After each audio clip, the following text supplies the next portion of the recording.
My name's Christine. I'm a senior. I go to Penn and I'm studying Health and Societies and Urban Studies. It's bittersweet. I'm very grateful for how far God has brought me.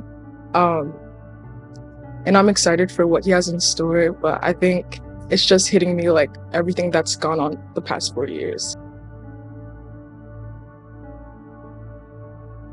So when I came to Penn my freshman year, I knew like as soon as I got on campus that I had a decision to make. It was a turbulent time, and so I knew I had to either pursue God or like pursue the worldly pleasures. Um, and I knew in my heart the right decision that I had to make, but it was still nerve-wracking because I really didn't know what a life um, after Christ would like look like. But by His grace, like a few weeks into the school year, I actually met one of the ENC campus ministers at the time, Courtney, and she got my number. We had a conversation a few weeks later at a Starbucks on campus, and I just got to open up and, share with her what I was going through, what was going on at the time. And she just encouraged me, prayed for me, and then she got me connected to Freedom Church. Um, I won't lie and say that like since that moment everything's been perfect, because it hasn't.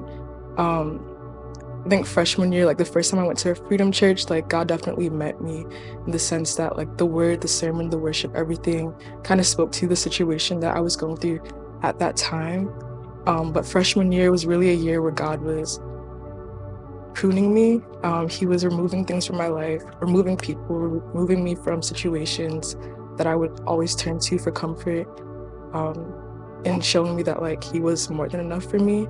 I think sophomore year was when all those things were gone, and it's really hard for me to like fully open up and really trust God and what He was doing in my life and seeing the good. So sophomore year was hard for me, academically, emotionally, spiritually.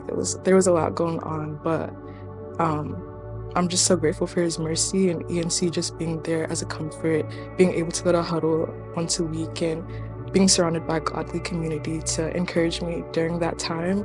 And then junior year, well, sophomore summer, like I stayed on campus and I had more time with God to really just solidify, you know, what He wanted to do in my life and through me. And I learned a lot about Him, about myself in Him.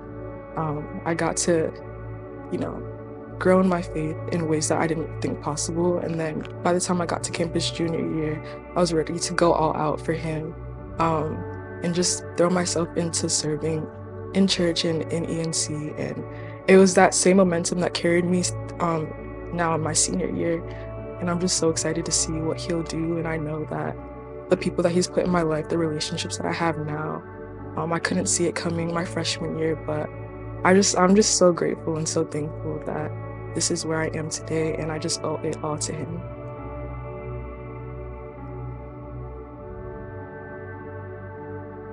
Yeah, I would say that honestly having like godly community and also like spiritual leaders that I was able to like look up to, but also see myself in them, because my campus ministers are around my age, and seeing how like they've committed their lives to God, and serving the campus inspired me to also like, it showed me a life after God's own heart is possible.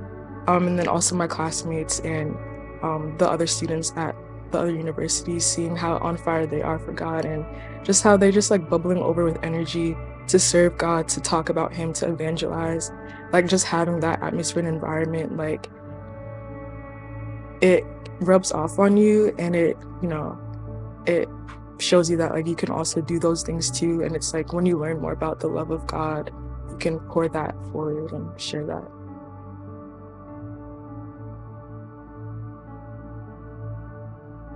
I don't know if I have like a favorite moment. Um, every week when we have huddle, like it's always a good time to like be filled with the word and also like just have fun in community, laughing, having a good time.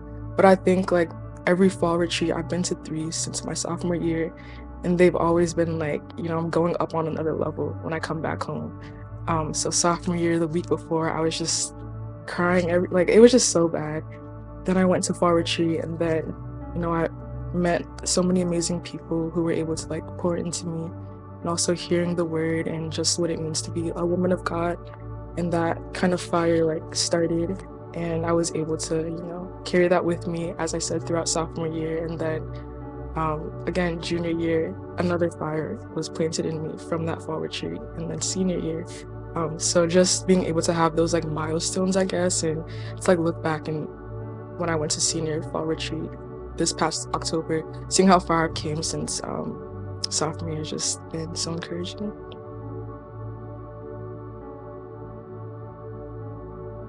Most recently, I would say our ENC conference, and we had like a pastor that came that was in a restricted access nation.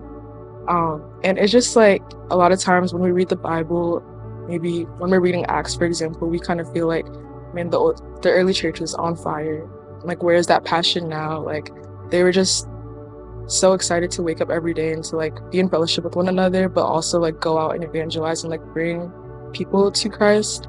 And it kind of, I mean, like, it can feel like that kind of energy is missing today. So just seeing how someone was so willing, like the early apostles, to risk his life to evangelize and create churches in that area, and also just risk his family's life too to come and preach to us as well.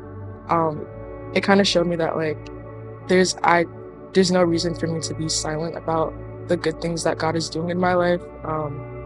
And it's urgent too. Like, there's an urgency in spreading the gospel.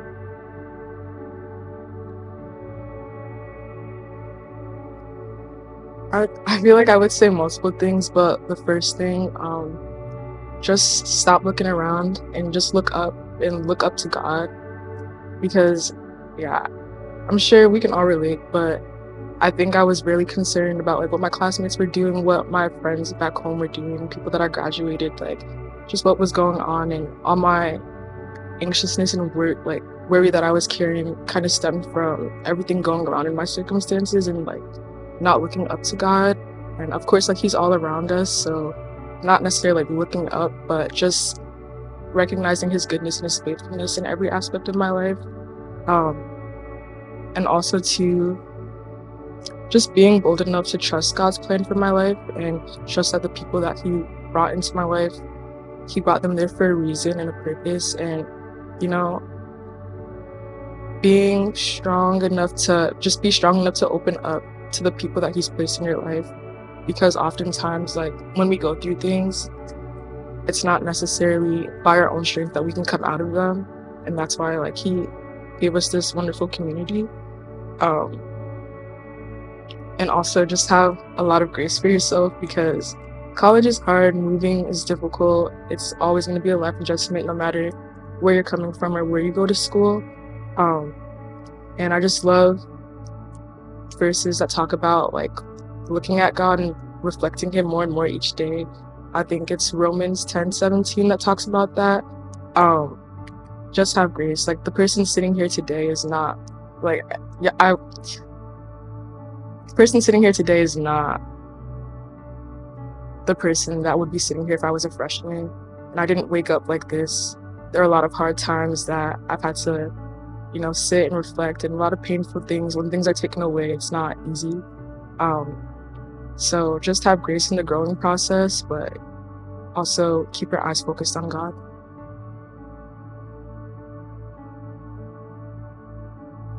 I think just having a boldness for God that doesn't have to stop in the classroom or in the workplace necessarily. It's not something that I have to sacrifice. And honestly, like, the best conversations that I've had with my professors or classmates are those that I was able to confidently share my faith with. So just realizing that, like, worship and praise you can do that in everything that you do. So having that mindset, like, a conversation is not just a conversation, but it's an opportunity for me to worship and praise him.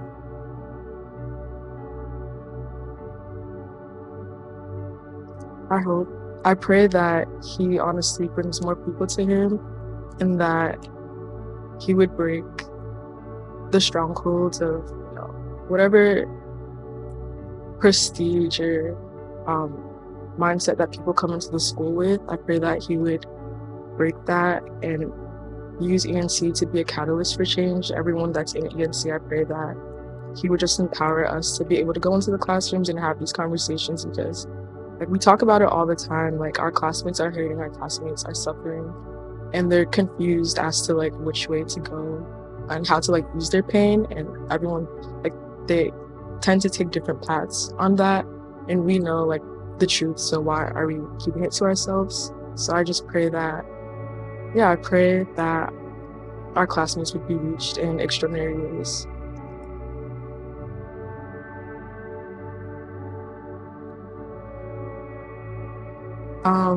God's grace, I'm planning on going to law school.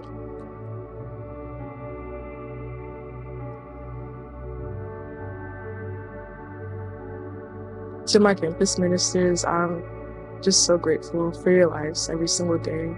Thank you so much for pouring into me and just building me up in faith and praying over me, praying for me, even when I feel like I didn't deserve it, or I wasn't really reciprocating. I just, like, a big reason why I'm where I am today is because of like the steadfast encouragement that I got. Thank you for seeing me as a leader when I couldn't see it in myself, and just for believing in me. And to my classmates, to my fellow ENC peers, I'm just so proud of how much everyone is growing, and I just can't wait to see all that God will do in the coming years.